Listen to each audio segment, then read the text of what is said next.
The piercing scream cut through the elegant Manhattan restaurant like shattered crystal, silencing conversations worth millions and freezing champagne glasses halfway to lips. 7-year-old Chiara Bianchi sat rigid in her chair, hands pressed against her ears, eyes squeezed shut as terror consumed her small frame.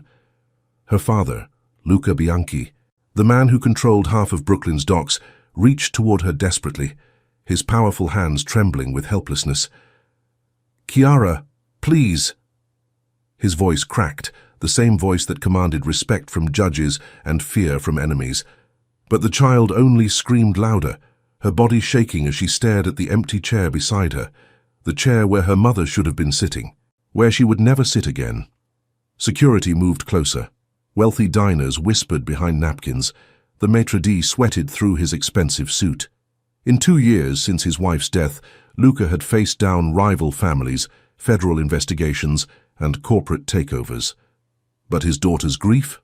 It brought him to his knees every time. Then, from behind the glass wall of the open kitchen, a woman in a white chef's coat moved with quiet purpose. Sabrina Keller had spent her life turning pain into sweetness, transforming broken pieces into something beautiful. She recognized that scream. It was the same sound she'd made at 9 years old when her mother disappeared for 3 days, leaving only a vague note on the kitchen table. Setting down her pastry bag, Sabrina did something no one else dared. She walked directly toward the most dangerous man in New York and his screaming daughter. "She's not having a tantrum," Sabrina said softly, kneeling beside Chiara's chair. "She just misses someone." The autumn wind whipped through Manhattan's Upper East Side, rattling the floor-to-ceiling windows of Le Ciel d'Or as if trying to break into the warmth inside. The French restaurant glowed like a jewel box against the darkening October sky, crystal chandeliers casting amber light over tables draped in pristine white linen. Sabrina Keller moved through the open kitchen with practiced precision, her blonde hair pulled into a severe bun, ice blue eyes focused on the delicate pastries taking shape under her hands. At 29, she was Le Ciel d'Or's head pastry chef, the woman responsible for the desserts that food critics called edible poetry. Her white chef's coat was spotless, her movements economical and graceful. She piped vanilla bean creme onto paper-thin tuile cookies, each one identical to the last. Perfection was her specialty, control her comfort zone. In the kitchen, she could transform chaos into beauty, turn simple ingredients into something that made people close their eyes and remember better times. "Chef Keller," called Marcus, one of the line cooks. "The Bianchi reservation just arrived." Sabrina's hand stilled for just a moment. She'd heard whispers about tonight's special guest, Luca Bianchi, the man whose name made even the restaurant's investors speak in careful tones. Real estate mogul, they called him. Import-export businessman. The kind of euphemisms that fooled no one. Through the kitchen's glass wall, she watched him enter the dining room, tall and broad-shouldered. He moved with the controlled power of a man accustomed to command. His black hair was perfectly styled, his charcoal suit clearly custom-made, and his dark eyes swept the room with automatic assessment. But it was the small figure beside him that caught Sabrina's attention. The little girl couldn't have been more than 7, dressed in a navy blue dress with white trim, her dark hair pulled back in a neat ponytail. She walked with careful, measured steps, her small hand clasped tightly in her father's much larger one. There was something fragile about her posture, the way she held herself, as if she might break at any moment. Chiara Bianchi. Sabrina had heard the staff whispering about her too, the boss's daughter who'd lost her mother 2 years ago, who'd been having episodes in public places. They were seated at a corner table, partially secluded from the other diners. Sabrina watched as Luca helped his daughter into her chair, his movements careful and gentle despite his intimidating presence. The contrast struck her, this man who could probably destroy lives with a phone call, treating his child like she was made of spun glass. The waiter approached their table with menus, his smile bright and professional. Sabrina watched him lean down to speak to Chiara, probably offering the children's menu or suggesting the mac and cheese. That's when everything changed. The waiter's friendly gesture, reaching toward Chiara with a colorful kids' menu, seemed to trigger something in the child. Her small body went rigid, Her breathing became rapid and shallow. She stared at the empty chair across from her, the chair where her mother should have been sitting, and something inside her snapped. The scream that erupted from Kiara's throat was unlike anything Sabrina had ever heard. It wasn't anger or defiance. It was pure, raw anguish. The sound of a heart breaking in real time. Every conversation in the restaurant stopped. Silverware froze halfway to mouths. The pianist's fingers stumbled on the keys. All eyes turned toward the corner table where Luca Bianchi's daughter was falling apart in front of Manhattan's elite. Luca shot to his feet, his chair scraping against the marble floor. He reached for Kiara, his face a mask of controlled panic, but she recoiled from his touch as if it burned. The more he tried to calm her, the louder she screamed, her small hands pressed against her ears as if trying to block out the entire world. "Kiara, please!" Luca's voice was barely audible over her cries, but Sabrina caught the desperation in it. This wasn't the voice of a man used to being obeyed. This was a father watching his child drown and not knowing how to save her. Security guards materialized from the shadows, their hands hovering near concealed weapons. Other diners began to murmur, some looking annoyed, others sympathetic but helpless. The maitre d' approached cautiously, clearly torn between his duty to maintain the restaurant's atmosphere and his fear of offending Luca Bianchi. Behind the kitchen's glass wall, Sabrina felt her own hands begin to shake. She knew that scream, had made that sound herself more times than she could count. It was the cry of a child who'd lost something irreplaceable, who didn't understand why the world kept spinning when her own had stopped completely. That's when Sabrina made a decision that would change everything. She untied her apron, set down her pastry bag, and walked toward the kitchen door. Several staff members stared at her in shock. No one approached Luca Bianchi uninvited, especially not during a family crisis. But Sabrina had spent her childhood being that screaming child, and she'd learned something that all the psychiatrists and social workers had missed. Sometimes the only person who could reach a drowning child was someone who'd learned to swim in the same dark waters. She pushed through the kitchen door and stepped into the dining room, her white chef's coat bright against the restaurant's muted elegance. Every step toward that corner table felt like walking through quicksand. But she didn't stop, because sometimes saving someone else was the only way to save yourself. Sabrina approached the table with the careful movements of someone approaching a wounded animal. Kiara's screams had evolved into broken sobs, her small body shaking with each ragged breath. The sound was devastating, not the calculated tantrum of a spoiled child, but the raw grief of someone too young to understand why her world had been torn apart. Luca's dark eyes tracked Sabrina's approach, his jaw tight with barely controlled frustration. Up close, she could see the exhaustion etched into his features, the way his expensive suit couldn't hide the slump of defeat in his shoulders. This was a man who'd built an empire through intimidation and strategy, but his 7-year-old daughter had brought him to his knees. "Sir," the maitre d' whispered urgently, trying to step between Sabrina and the table. "I'm so sorry for the disturbance. We'll handle—" "Let her through." Luca's voice cut through the chaos like a blade. His eyes never left Sabrina's face as he spoke, and she felt the weight of his attention like a physical force. "I want to hear what she has to say." Sabrina knelt beside Kiara's chair, bringing herself to the child's eye level. The little girl's face was flushed red from crying, her dark hair escaping from its neat ponytail. She kept her hands pressed firmly over her ears, as if trying to block out not just the sound but the entire world. "Hi, Kiara," Sabrina said softly, her voice barely above a whisper. "My name is Sabrina. I work in the kitchen here. Would it be okay if I sat with you for a minute?" The child didn't respond, but her sobs quieted slightly. Sabrina took that as permission and settled more comfortably on the floor beside the chair. She didn't try to touch Kiara or force eye contact. Instead, she simply made herself present, a calm anchor in the storm of the child's emotions. "I know this feeling," Sabrina continued, her voice steady and warm. "The one where your chest gets so tight you can't breathe, and everything feels too loud and too bright. It's not because you're bad or difficult, it's because you're missing someone very important." Luca's breath caught audibly. In 2 years of therapy sessions, family counselors, and well-meaning relatives, no one had ever described Kiara's episodes with such simple accuracy. They talked about adjustment disorders and behavioral issues, but this stranger in a chef's coat had identified the real problem in seconds. Kiara's hands slowly lowered from her ears, though she kept her eyes squeezed shut.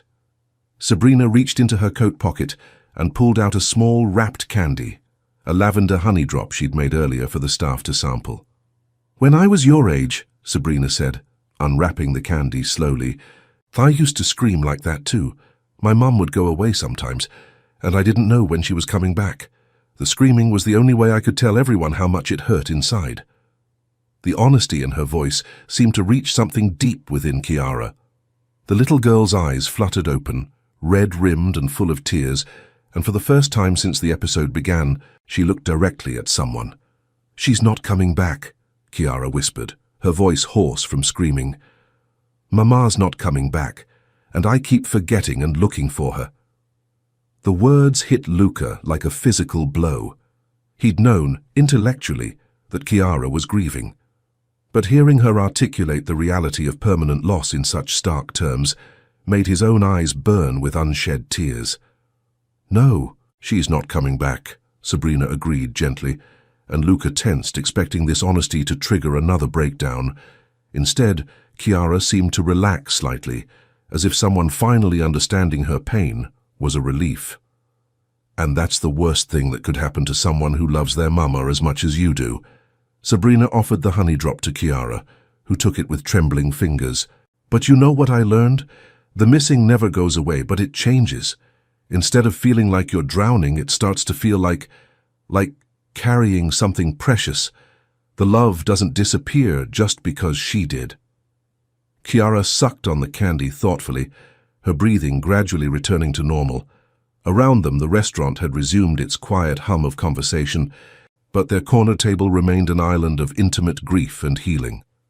"My daddy doesn't know what to do with me when I get sad," Kiara said suddenly, glancing up at Luca with eyes that looked far too old for her face.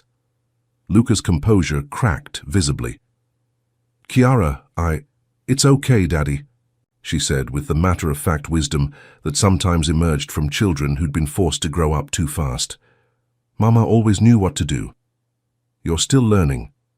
The simple forgiveness in her voice nearly undid him completely.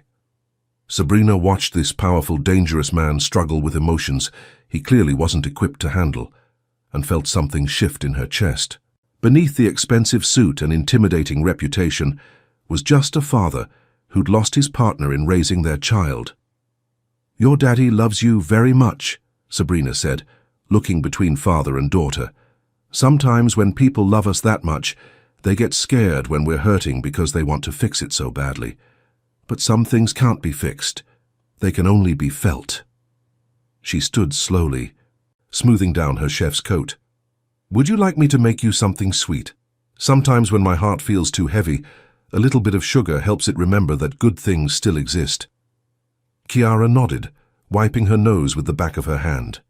For the first time since entering the restaurant, she looked like what she was, a little girl who'd had a hard day and needed some comfort. "What's your favorite flavor?" Sabrina asked. "Strawberry," Kiara said immediately. "Mama used to make strawberry pancakes on Sunday mornings." "Strawberry it is," Sabrina smiled. "I'll be right back." As she turned to leave, Luca's voice stopped her. "Wait." She looked back to find him studying her with an intensity that made her pulse quicken. His dark eyes seemed to be cataloguing every detail of her face, as if trying to solve a puzzle.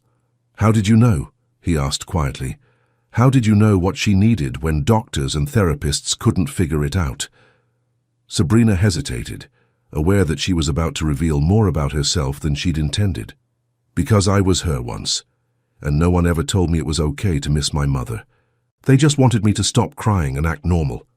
The admission hung in the air between them, heavy with shared understanding. Luca saw past her professional composure to the lonely child she'd once been, while Sabrina glimpsed the vulnerability he kept hidden beneath his dangerous reputation. "Thank you," he said simply, but the words carried a weight that suggested they meant far more than mere politeness. In the kitchen, she worked with focused intensity, creating a delicate strawberry tart shaped like a heart. She used the finest ingredients: fresh berries from the farmer's market, vanilla bean custard, a buttery pastry shell that would melt on the tongue. But more than that, she poured her own memories into the dessert. Sunday mornings when her mother was sober and present, rare moments of sweetness in a childhood marked by absence and uncertainty. When she returned to the dining room 20 minutes later, she found Luca and Chiara sitting quietly together. He'd moved his chair closer to hers, and she was leaning against his arm while he read something on his phone in a low, soothing voice. "One strawberry heart tart," she announced softly, setting the plate in front of Chiara. "Made with extra love and a wish for sweeter dreams." Chiara's eyes widened at the beautiful dessert, and for the first time that evening she smiled. A real, genuine expression of joy that transformed her entire face. "It's beautiful," she breathed, then looked up at Sabrina with serious eyes. "Will you sit with us while I eat it? I don't want you to go back to the kitchen yet." Sabrina glanced at Luca, expecting him to politely decline on behalf of his daughter. Instead, he gestured to an empty chair. "Please," he said, and something in his voice suggested the invitation was as much his as Chiara's. As Sabrina sat down at the table with the most dangerous man in New York and his grieving daughter, she realized she'd just stepped across a line she'd spent her entire adult life avoiding. But watching Chiara take her first bite of the tart, seeing the way Luca's shoulders relaxed for the first time all evening, she couldn't bring herself to regret it. Some lines she was beginning to understand were meant to be crossed. 3 weeks later, Sabrina had fallen into a routine she never could have imagined. Every Tuesday and Thursday afternoon, when Le Ciel d'Or was closed for private events, Luca would arrive with Chiara for what had become their unofficial therapy sessions, disguised as dessert tastings. Today, Chiara sat perched on a stool in the kitchen, carefully measuring flour into a mixing bowl, while Sabrina guided her hands. The little girl had traded her formal dresses for jeans and a pink sweater, her hair loose around her shoulders instead of pulled back severely. The change was remarkable. She looked like a child instead of a miniature adult. "Now we add the vanilla," Sabrina instructed, watching as Chiara concentrated intensely on each drop. "Baking is like magic, but the magic only works if you pay attention to every ingredient." "Like how Daddy pays attention to his business meetings?" Chiara asked innocently. Luca, who was sitting at the prep counter reviewing documents on his tablet, looked up sharply. "What do you know about my business meetings? I know you talk really quiet on the phone sometimes, and Uncle Marco always looks worried after," Chiara said matter-of-factly, not looking up from her measuring. "And I know you count money in the safe when you think I'm sleeping." Sabrina felt the temperature in the kitchen drop several degrees. She'd been carefully avoiding thinking too deeply about exactly what Luca did for a living, focusing instead on the gentle father she saw with Chiara. But moments like this reminded her that she was standing in the middle of something much more dangerous than a custody arrangement. "Chiara?"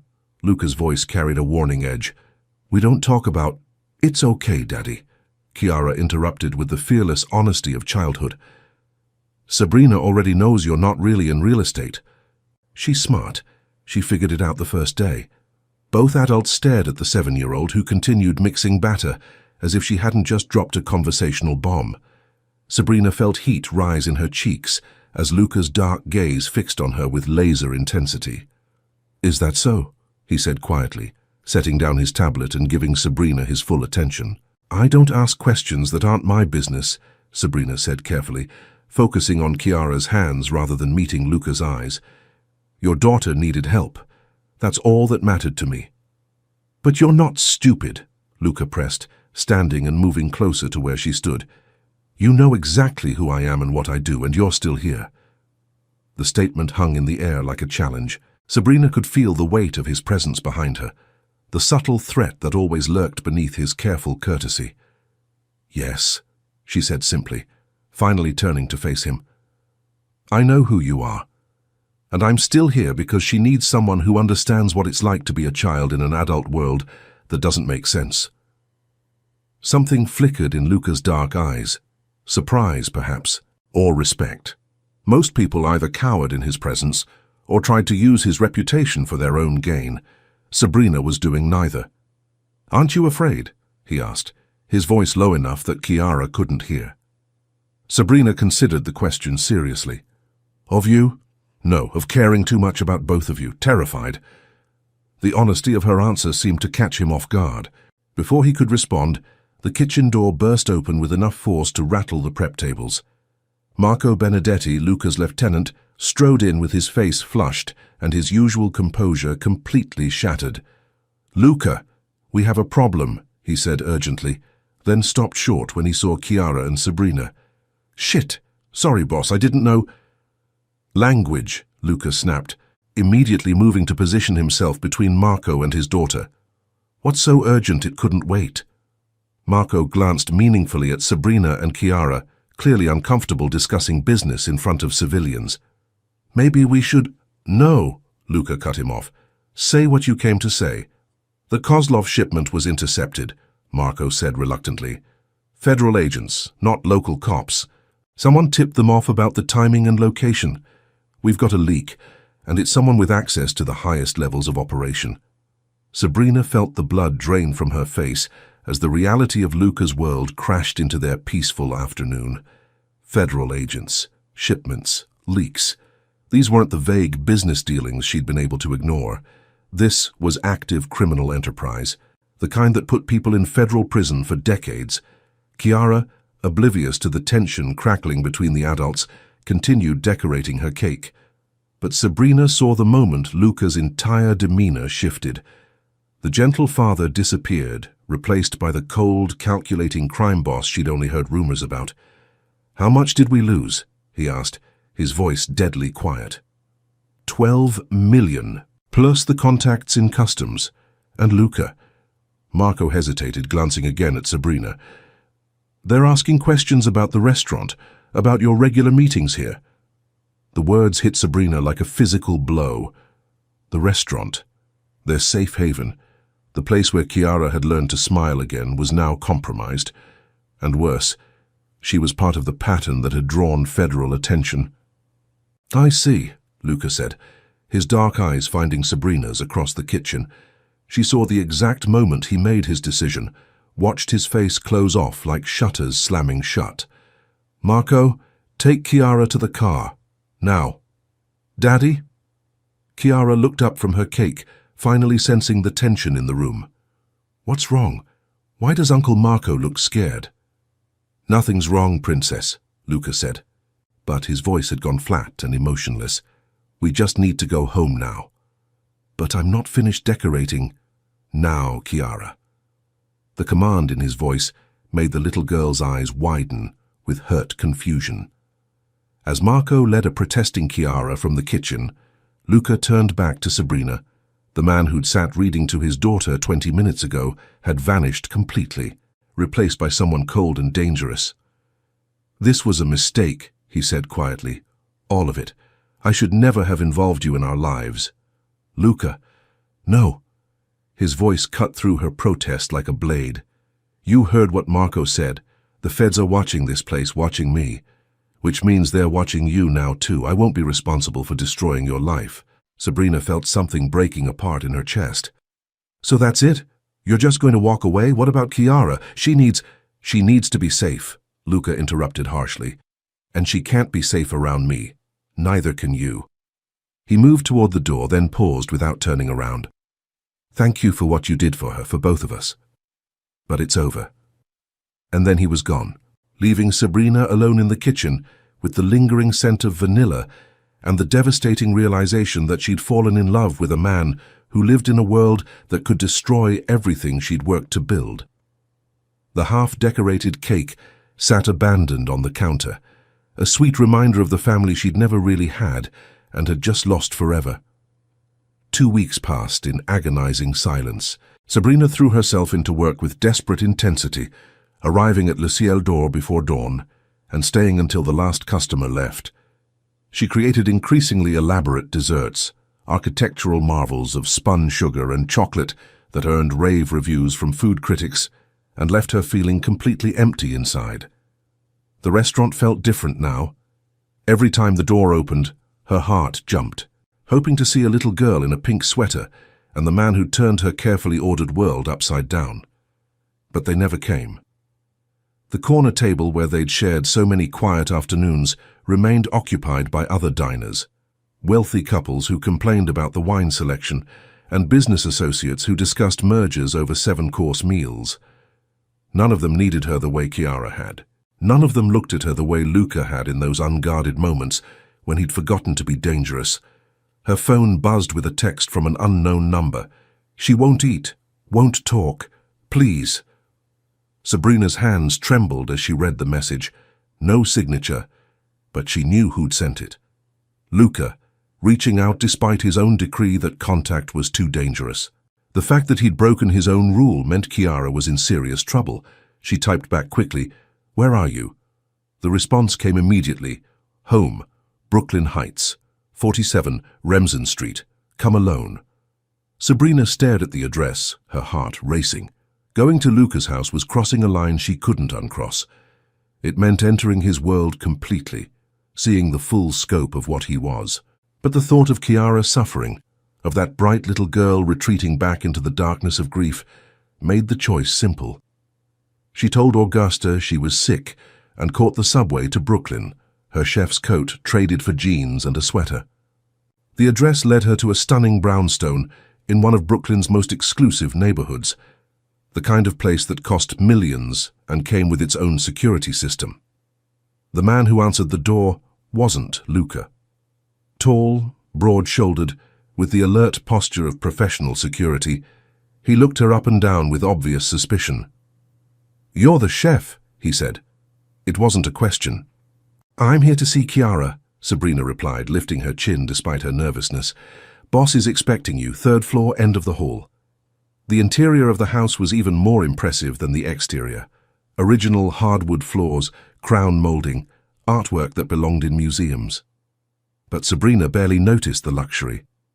Her attention was focused on the silence that filled the space, heavy and oppressive. Chiara's bedroom was a little girl's dream. Pale pink walls, a canopy bed with white curtains, shelves lined with books and stuffed animals.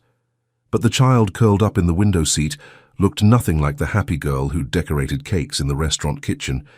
She was thin, too thin, wearing pajamas in the middle of the afternoon. Her dark hair hung limp around her face, and her eyes, those bright, curious eyes that had sparkled with mischief, were dull and lifeless. "Hey, sweetheart," Sabrina said softly, settling into a chair near the window seat. "I heard you haven't been feeling well." Chiara looked up, and for a moment, hope flickered across her features. Then she seemed to remember something, and her face closed off again. "Daddy said you can't come see us anymore," she said in a small, flat voice. "He said it's not safe." "Your daddy's right about a lot of things," Sabrina replied carefully. "But sometimes, when people we care about are hurting, we have to take risks." "Are you in trouble because of us?" Chiara asked, her voice barely above a whisper. The question broke Sabrina's heart. This little girl who'd already lost so much was now blaming herself for the adult's complicated problems. "Oh, honey, no," Sabrina said, moving to sit on the edge of the window seat. "You could never be trouble. You're the best thing that's happened to me in a very long time." Chiara's lower lip trembled. "Then why did you leave? Why did everyone leave?" The raw pain in her voice made Sabrina's eyes burn with tears. She reached out slowly, giving Chiara time to pull away, and when the little girl didn't retreat, she gathered her into her arms. "I didn't want to leave," Sabrina whispered into Chiara's hair. "I missed you every single day." That's when the dam broke. Chiara sobbed against Sabrina's shoulder, all the grief and confusion and abandonment pouring out in broken words. I thought if I was good, if I didn't scream anymore, everyone would stay," she cried. "But they still leave. Everyone always leaves." "Not everyone," a deep voice said from the doorway. Sabrina looked up to see Luca standing there, his face haggard with exhaustion and worry.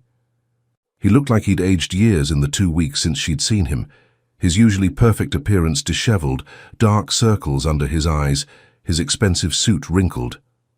"Daddy!"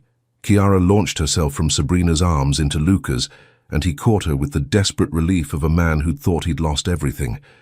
"I'm sorry, Princess," he murmured, holding her tight. I'm so sorry. I thought I was protecting you, but I just made everything worse. Over Kiara's head, his eyes met Sabrina's.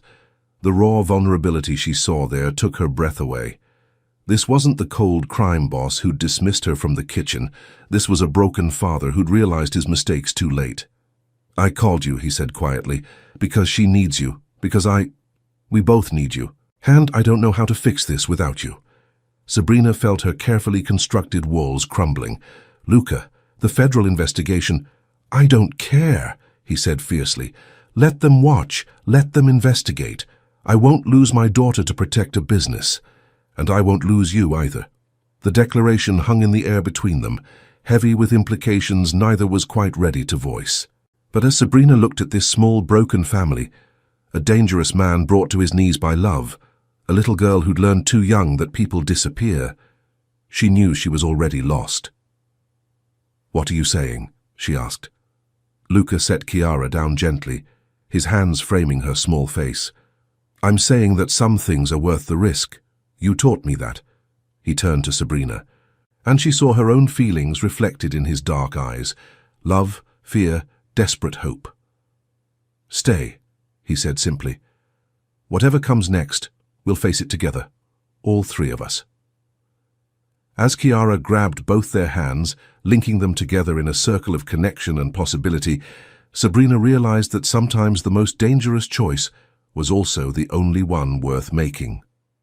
Outside, storm clouds gathered over Brooklyn Heights, but inside the brownstone a family was finally coming together. The crisis came at dawn on a Tuesday morning, 3 months after Sabrina had moved into the brownstone. She woke to the sound of car doors slamming and urgent voices in the street below. Through the bedroom window, she could see black SUVs surrounding the house, their occupants moving with the coordinated precision of federal agents. "Luca," she whispered, shaking him awake. "They're here." He was instantly alert, his body tense as he processed the situation. "How many?" "At least 6 vehicles, maybe more." Luca was already reaching for his phone, but before he could dial, it rang. Marco's voice came through the speaker, tight with controlled panic. "Boss, they've got warrants. Federal racketeering charges. They're moving on all the properties simultaneously." Kiara? Luca's first concern was always his daughter. Safe. She's at school. I've got people watching, but they're not targeting her. This is about you. Sabrina felt her world tilting off its axis. She'd known this moment might come, had tried to prepare herself for it, but the reality was devastating. Luca could be taken away for decades. Kiara would lose another parent, and she'd lose the family she'd never expected to find. "I need to surrender," Luca said quietly, his voice steady despite the chaos erupting around them. "If I run, they'll tear the city apart looking for me. Kiara doesn't deserve that." "No," Sabrina said fiercely. "There has to be another way." Luca cupped her face in his hands, his dark eyes intense with love and regret. "Listen to me. Take care of Kiara. She's going to need you more than ever now." "Don't talk like this is goodbye," Sabrina protested, even as tears streamed down her cheeks. "I love you," he said, kissing her with desperate tenderness. "Both of you. Remember that, no matter what happens next." The front door splintered open with a crash that shook the entire house. Heavy footsteps thundered up the stairs as federal agents flooded the brownstone. "Luca Bianchi," a voice shouted. "FBI, come out with your hands visible." Luca stood slowly, his movements deliberate and non-threatening. He was wearing only pajama pants, his chest bare. But he carried himself with the dignity of a king facing execution. "I'm here," he called out. "I'm unarmed and complying." The bedroom door burst open, and suddenly the space was filled with armed agents in tactical gear. Sabrina pressed herself against the headboard, her heart hammering as weapons were trained on the man she loved. "Luca Bianchi, you're under arrest for racketeering, money laundering and conspiracy," the lead agent announced, producing handcuffs. As they read him his rights, Luca's eyes never left Sabrina's face. She saw him memorizing every detail, storing up the image of her to carry him through whatever came next. "Agent Morrison," a voice called from the hallway. Another federal agent appeared in the doorway, holding a tablet. "We've got a problem," Morrison stepped aside to confer with his colleague, their voices too low to hear. Sabrina caught fragments. Witness protection, credible threat, immediate extraction. When Morrison returned, his expression was grim. "Mr. Bianchi, it appears someone in your organization has been cooperating with our investigation. They've provided detailed information about your activities, but they've also exposed themselves to significant danger." Luca's face went deadly pale. "Who? We can't reveal that information, but the witness has specifically requested protection for your daughter and Miss Keller. They seem to believe you're all in immediate danger from your former associates." The implications hit Sabrina like a physical blow. Someone close to Luca had betrayed him, but in doing so they'd also tried to protect his family. "I want to see the witness," Luca demanded. "That's not possible, but they did ask me to give you this." Morrison handed Luca a sealed envelope. With his hands cuffed, he couldn't open it himself, so Sabrina took it with trembling fingers. Inside was a single photograph, Chiara at school, taken from a distance with a telephoto lens.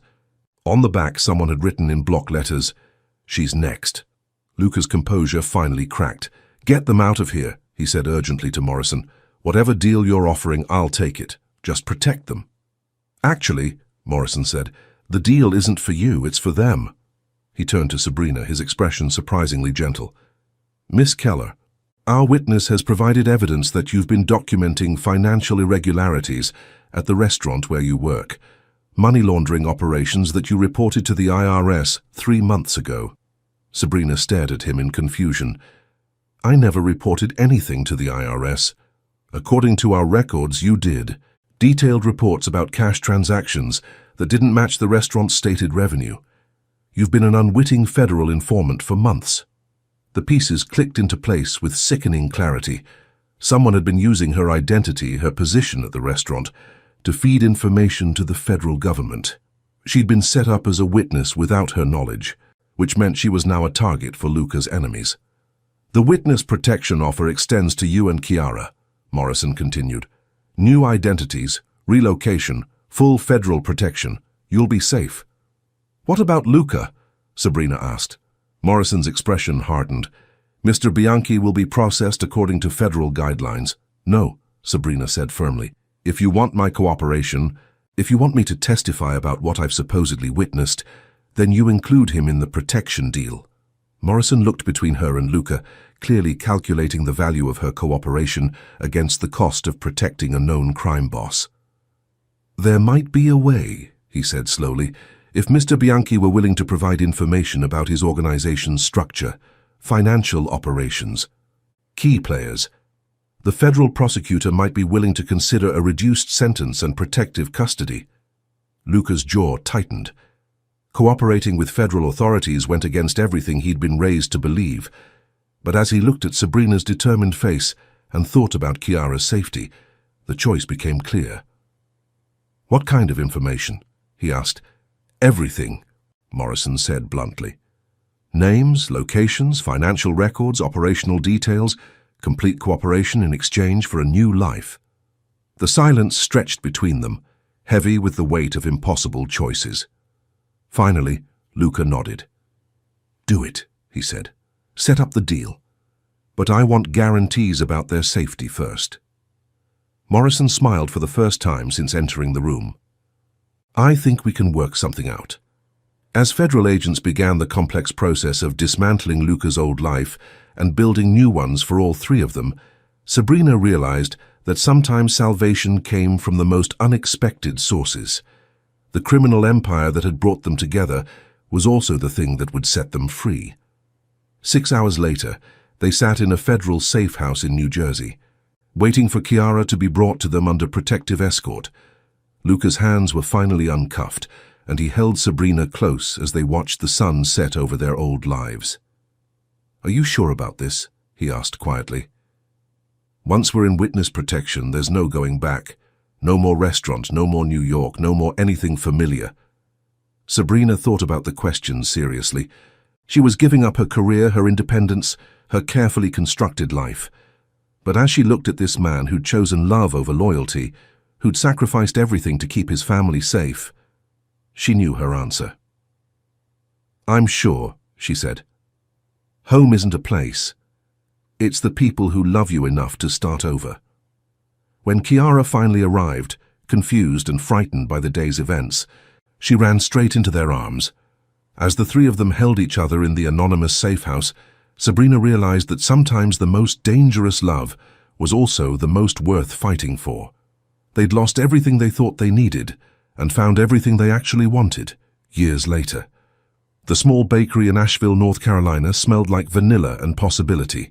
Sunlight streamed through the front windows, illuminating display cases filled with delicate pastries and wedding cakes that had earned Sarah Mitchell, formerly Sabrina Keller, a reputation as the best pastry chef in the Blue Ridge Mountains. "Mama Sarah, the timer's going off," 10-year-old Clara called from the kitchen, her voice bright with excitement. Sarah smiled at the name that had evolved naturally over the past year. Not quite Mom, but far more than Sabrina. It was perfect for their unconventional family. In the back room, she found Clara carefully removing a tray of heart-shaped cookies from the oven, her movements precise and confident. The little girl had grown tall and strong in the mountain air, her dark hair now reaching her shoulders, her eyes bright with the confidence of a child who knew she was loved unconditionally. "They're perfect," Sarah said, admiring Clara's handiwork. "Your dad's going to be so proud when he sees them." The bell above the front door chimed, and Sarah heard the familiar sound of work boots on hardwood floors. Luke was home from his job at the furniture workshop, where he'd discovered an unexpected talent for woodworking. "Something smells incredible in here," his voice called out, warm with affection.